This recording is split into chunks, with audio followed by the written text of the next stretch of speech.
బ్రహ్మం గారు ఆంధ్రప్రదేశ్లోని బనగానపల్లి గ్రామంలో కరిమిరెడ్డి అచ్చమ్మ గారి ఇంట గోపాలన చేస్తూ రవ్వలకొండ గృహల్లో కాలజ్ఞానం రాశారు. ఈ కొండ మీద కాలజ్ఞానం రాశారు కాబట్టి ఈ కొండలను బ్రహ్మం గారి కొండలు అంటారు. బ్రహ్మం గారు తాళపత్ర గ్రంథాలను 70% ఒకే చోట పాతిపెట్టారు. అలా పాతిపెట్టిన చోట చింత చెట్టు మొలిచింది. ఆ పాతిపెట్టిన అనే విషయం ఇప్పటికీ ఎవరికీ తెలియదు.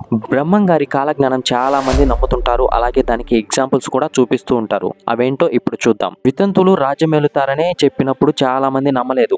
ఆకాశాన పక్షి వాహనాలు కూలి అనేక మంది మరణిస్తారని చెప్పారు. నేడు మనం తరచూ న్యూస్ పేపర్లో చూస్తున్న విధంగా విమానాల ప్రమాదాలకు బ్రహ్మం గారు ఆ రోజుల్లోనే చెప్పారు. తెర మీది బొమ్మలు రాజ్యమేలుతారని చెప్పారు. దానికి ఎన్టీఆర్, ఎన్జీఆర్, జయలలిత గారు వీళ్ళని చూస్తే మనకు అర్థమయ్యే ఉంటుంది. నీళ్లతో దీపాలను వెలిగిస్తారని అంటే అప్పుడు మనం ప్రెజెంట్ ఉత్పత్తి చేస్తున్న హైడ్రో ఎలక్ట్రిక్ డ్యామ్స్ ద్వారా కరెంట్ ని సప్లై చేస్తున్నాం కదా, అది ఎగ్జాంపుల్. ఒక వితంతు 16 ఏళ్లు రాజ్యమేలుతుందని చెప్పినట్టుగానే ఇందిరాగాంధీ గారు సరిగ్గా 16 సంవత్సరాలు మన దేశాన్ని పరిపాలించారు. రాజరికాలు, రాజుల పరిపాలన నశిస్తాయని చెప్పారు. ఇప్పుడు అలాంటి పరిపాలనే లేదు. ప్రజా ప్రభుత్వాలు ఏర్పడతాయని చెప్పారు. అన్నట్టుగానే మనం ఓటు వేసి ఒక వ్యక్తిని ఎన్నుకుంటున్నాము. జనాభా సంఖ్యలో విపరీతంగా పెరుగుతుందని చెప్పారు. దీనికి ఒక మంచి ఎగ్జాంపుల్ గా చైనా. ఇక్కడ పెరుగుతున్న జనాభా సంఖ్య వలన పాలసీ పెట్టిన సంగతి మనందరికీ తెలిసిందే. ఉమ్మడి కుటుంబాలు నశించిపోతాయి. ఇలాంటి కుటుంబాలు చాలా వరకు కనపడకుండా కనుమరుగైపోతున్నాయి. బ్రాహ్మణ అగ్రహారాలు నశించిపోతాయి.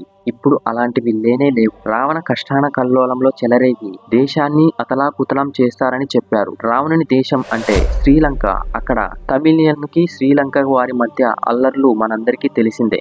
ఇంకా బ్రహ్మం గారు ఏం చెప్పారంటే, ఇంటికి యజమాని ఉండరు, ఎవరికి వారే యజమానులుగా అవుతారు. మతాంతర కులాంతర వివాహాలు జరుగుతాయి అన్నట్టుగానే మనం ఎన్నో చూస్తున్నాం. అందరికీ డబ్బే ప్రాధాన్యం అవుతుంది. అంతేకాకుండా బంధాలను, బంధుత్వాలను కూడా దూరం చేస్తుంది. పక్కవాడి భార్యపై మోజుపడి వశపరుచుకుంటారు. స్త్రీ పురుషులు ఇద్దరు కామ పీడితులు అవుతారు. కడుపులో మంటలు పుడతాయి. జంతువులు కూడా అలాగే మరణిస్తాయి. దేవస్థానాలు పాపాత్ముల వలన నాశనం అవుతాయి.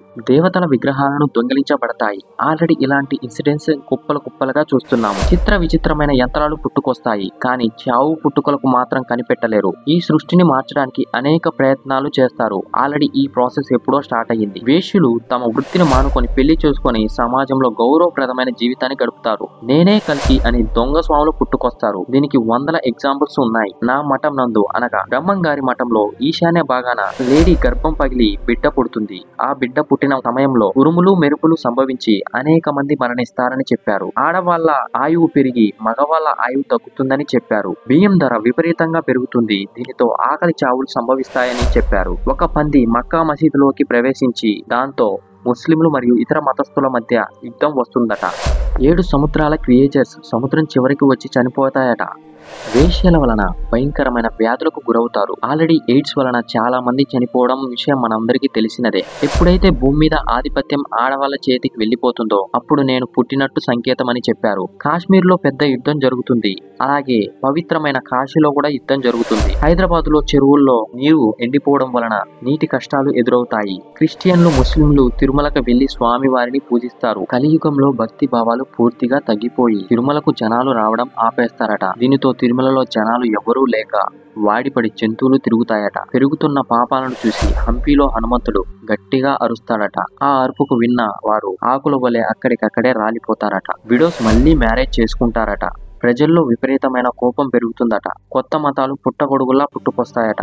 పంటలు నశిస్తాయట. పంటలకు తెగుళ్లు, రైతులకు దిగుళ్లు మిగులుతాయట. పంది కడుపులో ఏనుగు పుడుతుందట. 1982లో గుంటూరు జిల్లాలోని నర్సరావుపేటలో ఇది జరిగింది. ఆకాశంలో ఎగిరే వ్యక్తి పరిపాలనకు వచ్చుటట. ఆ వ్యక్తి రాజీవ్ గాంధీ. అటు పైలట్ గా చేసి ఇటు పరిపాలనకు వచ్చారు. రామ్ రామ్ అనే మంత్రం సౌత్ ని రామరాజ్యం ఏలుతుందట. ఏపీని రామారావు గారు, తమిళనాడుని రామచంద్ర గారు, కర్ణాటకని రామకృష్ణ హెగ్డే గారు సింగిల్ టైంలో పరిపాలించారు. కృష్ణా గోదావరి నదుల మధ్య రక్తం ఏరులై పారుతుందట. ప్రత్యేక రాష్ట్రం కోసం, నీటి కోసం కొన్ని లక్షల మంది చనిపోతున్న విషయం మనందరికీ తెలిసింది. శ్రీశైల భ్రమరాంబిక గుడిలో ఒక ముసలి వచ్చి 8 రోజుల పాటు ఉండి మాయమవుతుందట. పొట్టివారైన గట్టివారు భారతదేశాన్ని పరిపాలిస్తారని చెప్పారు. ఇప్పటి వరకు ఉన్న ప్రధానుల్లో పొట్టివారు లాల్ బహదూర్ శాస్త్రి గారు. విదేశీయులు వచ్చి మన దేశాన్ని పరిపాలిస్తారంట అన్నట్టుగానే బ్రిటిష్ వాళ్ళు మన దేశాన్ని పరిపాలించిన విషయం మనందరికీ తెలిసినదే. కపట యోధులు విపరీతంగా పెరుగుతారని, దీనివల్ల ప్రజలు మోసపోతారు, స్త్రీలలో రాసలీలలు ఆడతారు, వీడియోకి చిక్కిన నిత్యానంద, ఇలా చెప్పుకుంటూ పోతే చెట్టుకొక పుట్టుకొక దొంగ స్వాములు పుట్టుకొస్తారు, ఎద్దులు లేకుండా బండ్లు నడుస్తాయని చెప్పారు. ఇప్పుడు మనం యూజ్ చేస్తున్న మోటార్ వాహనాలు ఉదాహరణ. హైదరాబాద్ లో కులాల మతాల మధ్య గొడవ జరిగి హిందూ ముస్లింలు నరుక్కొని చస్తారు. అడవి మృగాలు గ్రామాల్లోకి పట్టణాల్లోకి ప్రవేశించి మానవులను చంపుతాయని చెప్పారు. సూర్యుడు చంద్రుడు ఉన్నంతకాలం నా మతానికి పూజలు జరుగుతాయని చెప్పారు. నెల్లూరు సీమ మొత్తం నీట మునుగుతుందని, వేప చెట్టు నుంచి అమృతం కారుతుందని, శ్రీశైలం దక్షిణం నుంచి రాళ్లు దొర్లిపడి జన నష్టం జరుగుతుందని చెప్పారు. ఆ దొర్లిపడిన రాళ్లు మళ్లీ ఆకాశానికి ఎగురుతుందని చెప్పారు.